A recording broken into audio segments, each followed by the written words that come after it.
경기도로 넘어가 보겠습니다. 와, 어떤 분이 하실지 다들 예상을 하실 것 같은데 경남 중원에 이해 충돌 아니에요? 이해 충돌이에요? 아니 현 변호사님이 특히 이번 추석 민심 관심 지역으로 경기도를 꼽으셨더라고요. 일단 경기도 의석수가 제일 많고요. 그렇죠. 네. 땅덩이도 그다음에 제일 사실 크고. 이제 지난번에 59석이었는데 이번에는 아마 한 몇 석 더 늘어날 가능성이 있습니다. 맞습니다. 네, 두세 석 정도 늘어날 것 같아서 최대가 되는데 이게 19대, 20대, 21대 이렇게 보면은 민주당 쪽 의석수는 계속 늘어왔어요. 19대 때 29석, 20대 때 40석, 21대 때 51석. 예. 점점점 늘어났고 국민의힘은 반비례해서 줄어왔습니다. 19대 때 21석, 20대 때 19석, 지난번에는 7석. 줄어왔기 때문에 사실은 도당에 가면 목표는 전석 석권이다. 전석이요? 네, 이런 얘기합니다. 왜냐하면 실제로 지금 이제 국민의힘이 지금 의석을 7개 갖고 있는 데들이 보면 뭐 분당 갑이라든지 아니면 평택을, 동두천, 연천, 그다음 용인 갑, 이천, 포천, 가평, 여주, 양평 쪽인데 사실 분당 같은 경우에는 치열할 거로 예상돼요. 갑을 전부 지난번에 을은 겨우 이기긴 했지만. 갑 같은 경우도 안철수 후보는 못 나온다고 보면 좀 이제 분당 갑 주인도 좀 이제 공천을 다 하시는구나 그냥. 네. 안철수 의원한테 전화해봐야 될 것 같은데 네. 이거. 평택도 최근에 인구가 굉장히 많이 늘고 있거든요. 예. 젊은 사람들이 많이 유입되고 있어서 해볼 만하다 보고 있고, 그다음 용인 갑 같은 경우에도 지금 이제 구속돼 있습니다. 정차민 의원이 구속돼 있고 민주당도 지금 굉장히 근데 민주당에 여기 달래던 분이 굉장히 많아요. 한 7, 8분 됩니다. 그러다 보니까 좀 치열할 것 같고요. 그다음에 여주 양평도 이번에 아마 좀 뜨거울 것 같아요. 고속도로 때문에. 예. 여주 양평이 원래는 민주당 계열이 국회의원을 대본 적이 없어요. 그 군수는 된 적이 있는데. 예. 근데 이번에 고속도로 때문에 굉장히 이제 치열하게 뜨겁거든요. 전국적인 이슈가 될 것 같아서 지금 민주당이 어쨌든 지금 못 가져온 데들도 다 해볼 만한 지역이 되고 있다고 보고 있습니다. 아, 지금 굉장한 자신감을 보이셨어요. 전석이 목표다. 그러면 국민의힘은요? 전석은 너무 이렇게 목표. 원래 총선 목표. 앞두고 이렇게 교만하고 오만하고만. 목이 뻣뻣해지면 항상 역풍이 붑니다. 그래서 그 부분을 말씀을 드리는데 제가 경기도당 대변인 맡고 있어요. 근데 냉정하게 이야기해서 경기도가 너무 어려운 지역이 된 건 맞죠. 특히 더 가속화되는 것 같아요. 문재인 정부 때 말 그대로 부동산 서울 지역의 부동산이 폭등하면서 젊은 세대가 많이 경기도 쪽으로 이주를 했던 것도 사실이고 그러면서 국민의힘에게 유리했던 지역들조차 사실은 민주당 강세 지역으로 많이 바뀌고 있는 상황이기 때문에 거의 국민의힘이 조금 붙어볼 만한 그러니까 뭐 박빙 차이로 이기거나 아니면 크게 이기는 지역은 경기도 쪽에서도 북쪽이랑 동남쪽 이 주로가 되고 서북 서남 쪽은 사실 거의 뭐 민주당 강세 지역이라고 봐도 무방할 것 같거든요. 근데 사실 이제 객관적인 평가는 그렇고 그나마 한 가지 변수가 있다 그러면 경기도가 다른 전국 어느 지역구보다도 투표율이 좀 낮아요. 근데 대개 투표율이 낮을 때는 국민의힘에게 좀 유리하거든요. 왜냐하면 고연령층들은 반드시 투표장에 나가기 때문에 그 연령이 좀 낮은 세대가 투표장에 안 나갈 가능성이 더 높은 상태에서 투표율이 더 낮아버리면 국민의힘에 조금 더 유리한 상황은 있습니다. 그래서 특히 민주당이 강세인 서북 서남권의 투표율이 좀 낮은 걸 생각해 보면 유일한 변수는 그 정도가 될 수 있고 나중에 공천이 어떻게 되냐에 따라서 또 판도가 많이 바뀔 수가 있겠죠. 근데 지난번 21대 총선 결과를 보니까 전체적으로 평균 투표율이 66.2%였고 경기도가 65%였거든요. 막 지나치게 낮다 이렇게 보긴 힘들 것 같은데요. 통계적으로 조금씩 낮아요. 그리고 동부 도남이 높기 때문에 서북 서남이 조금 상대적으로 낮습니다. 그러니까 지역별로 이렇게 보면 투표율이라도 낮았으면 좀 아니죠. 좋겠다. 객관적인 그러면 데이터 목표 의석은 몇 석이나 지금 보고 계시는 거예요? 전석을 목표로 하고 있습니다. 알겠습니다. 김진우 변호사님. 근데 이제 그 경기도가 그래서 이제 스윙보터 지역에서 양극화 지역으로 조금씩 바뀌는 것 같아요. 그러니까 국민의힘에서 정치 신인들이 새롭게 도전을 할 때도 경기도가 자꾸 이제 기피 지역으로 갈 수 있거든요. 그러니까 군단이나 북쪽 접경 지역 같은 경우는 사실 그 지역 출신이 출마를 해야 돼요. 그래서 어차피 노리는 사람이 그렇게 많지가 않죠. 여주가 됐든 이천이 됐든 뭐 동두천이 됐든 그쪽은 좀 그렇고, 근데 이제 서남 쪽은 이제 이번에 분구도 될 거란 말이에요. 예를 들어 뭐 화성은 확실히 동탄 신도시 때문에 분구가 하나 더 될 것 같고, 그리고 평택도 이제 분구 가능성이 되게 높고요. 서쪽은 아니지만 하남 같은 경우도 이제 분구가 되고 여기가 이제 40대층이 되게 많기 때문에 기본적으로 분구 지역은 민주당한테 좀 유리한 부분이 많습니다. 대신에 안산 같은 데는 좀 합구가 될 것 같은데 거기는 사실은 김남국 의원 지역구가 합구가 될 가능성이 커서 새로 뭐 이렇게 크게 현역들끼리 크게 민주당에서 공천 붙을 일은 별로 없어 보이긴 해요.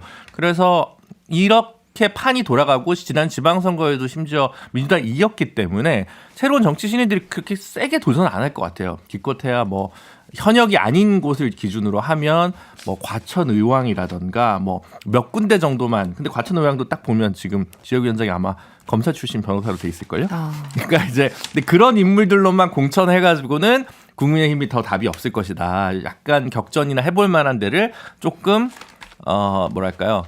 국민들한테 호감이 갈 수 있는 인물들, 새로운 인물들을 그런 꽃 지역구를 좀 줄 수 있냐 없냐가 핵심인 것 같아요. 그걸 검사 공천이나 용산 공천 중심으로 그런 지역구를 배치하면 국민의 입장에서는 선거가 더 어려워질 거로 보입니다. 알겠습니다. 그 안철수 의원 조금 전에 얘기 나왔잖아요. 자꾸 이재명 대표한테 분당 갑에서 승부하자 이런 말씀을 하시는데 이재명 대표는 인천에 나오실 것 같고 안철수 의원은 어떻게 되는 거예요? 제가 이제 요즘 지역에 이제 행사 좀 다니거든요. 예. 엊그제 어떤 행사에 갔더니 원래 성남에 4분의 국회의원이 그렇죠. 근데 수정이랑 안철수 의원만 왔더라고요. 3분 안 오고. 그만큼 어찌 보면 지역에 이제 굉장히 이제 올인한다는 얘기잖아요. 예. 그건 뭐겠어요? 원래 대선 후보급이고 단일화까지 했으면 당연히 그렇죠. 이제 공천은 따놓은 당상이고 누가 붙어도 이길 수 있는 지역이잖아요. 분당 공천 같은 게. 따놓은 당상 아니 맞습니까? 공천을 받으면 공천을 받으면 그렇죠. 받으면 그리고 아니 예를 들어서 정상적인 관계라 그러면 아니 대선 후보급이고 단일화도 했고 했으니까 당연히 공천 걱정 안 해야 되잖아요. 근데 그렇죠. 지역구 행사도 열심히 다니고 지역에서 무슨 행사도 열심히 해요. 플랜카드 열심히 붙이시더라고. 바로 뭐 다른 지역은 모르겠는데 뭐 영장 기각됐다고 무죄는 아니다는 거를 판결 났는데 다음 날 바로 붙였더라고. 그래서 아 이분이 굉장히 열심히 하시는구나. 그 얘기 뭐겠어요. 일단 불안하다는 얘기잖아요. 공천도 불안하고. 불안한 게 그런 맞죠. 얘기죠. 예. 그러니까 분당갑에서 이재명 대표랑 붙자 하면서 분당은 내 지역구라는 것을 각인시키기 위해서 이러한 요구를 하고 있는 것인데 본인이 지난번 당대표 선거 나왔을 때 총선 승리를 위해서 뭐 여러 가지 어려움을 마다하지 않겠다고 그랬거든요. 제가 봤을 때는 99% 안철수 당신 대선 후보 국민의힘의 지도자급 허엄지로 나가라 이제 이런 식으로 당에서 요구할 가능성이 높고 분당갑을 호시탐탐 노리는 분이 있잖아요. 예. 박민식 장관? 아니 그거는 분당을이고 그리고 분당갑 같은 경우에는 김은혜 홍보수석이 홍보수석 이제 그만둬야 될 거 아니에요.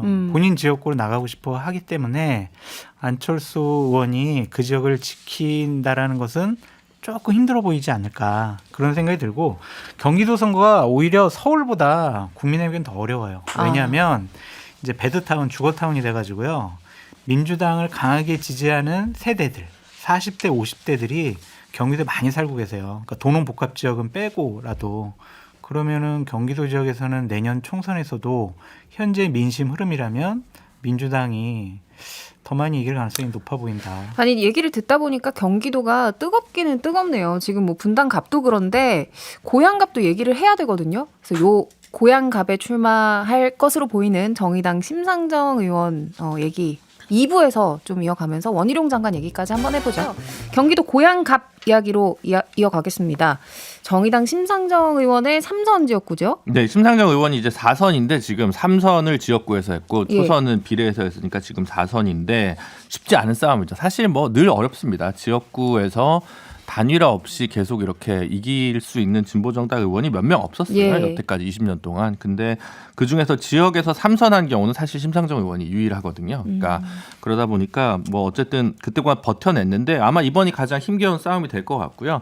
민주당 대진표가 아직 안 정해졌어요. 원래 현역 지역위원장이 문명선 위원장인가였는데 지난 지방선거 때 이제 그 낙선한 이재준 전 고양시장이랑 그다음 방송을 우리 장성철 소장님이랑 많이 하고 있는 김성애 소장이랑 세 분이 민주당에서 각축을 벌이고 있고 그 와중에 또 국민의힘에서 원희룡 장관 등판설이 있어서 이게 가장 어떻게 보면 가장 뜨거운 네임드 삼각구도가 되는 선거로 될 가능성이 높아 보입니다. 원희룡 장관은 몇 군데 지금 타진을 하고 있는 것 같은데 만약에 심상정 후보가 그대로 나오고 민주당 후보가 나와서 3자 구도가 되면 본인이 이길 가능성도 있다. 라고 생각을 해서 긴밀하게 그 지역을 지금 관찰 중인 것 같아요. 여론조사도 좀 하고 있고. 예. 그래서 저는 원희룡 장관이 나올 가능성이 현실적으로는 좀 높지 않을까라는 좀 생각이 들고, 저는 경기도 선거와 관련해서는 가장 주목하는 곳은 성남 중원입니다. 성남 중원. 이재명 당대표의 핵심 측근인 현근택 변호사가 받을 것이냐, 아니면은 이낙연 전 대표의 측근인 윤영찬 현 의원이 받을 것이냐. 여기를 보면은 향후 이제 민주당의 개파 갈등이라든지 비명계 친명계 화합이라든지 이런 걸 볼 수 있을 것 같아요. 중요하네요. 성남 중원. 알겠습니다. 네. 정치인사에서는 하여튼 제일 뜨거운 이제 관심 지역구는 네. 여기 이제 성남 중원인 그렇죠. 걸로 이제 정리를 뭔 하고요. 글자를 모르겠습니다.